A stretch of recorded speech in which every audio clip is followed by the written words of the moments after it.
آزادی حقوق بشر اور امریکہ ولی امر مسلمین سید علی خامنائی۔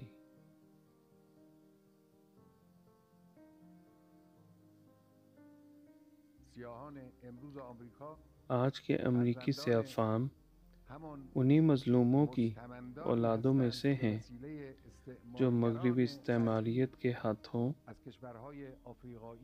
افریقی ممالک سے قیدی بنائے گئے تھے اور سخت کاموں کے کرنے پہ مجبور کیے گئے تھے اور انہیں در بدر کر دیا گیا تھا۔ آپ مشاہدہ کریں کہ سیاہ فام لوگوں کے ساتھ ان کے ملک میں کیا سلوک کیا جا رہا ہے۔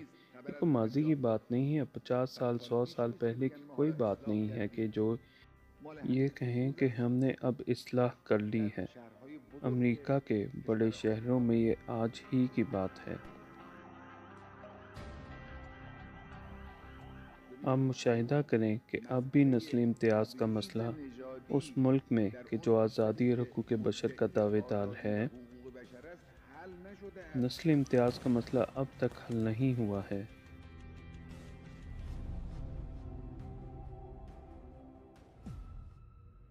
اینجا مرکز مقاومت است.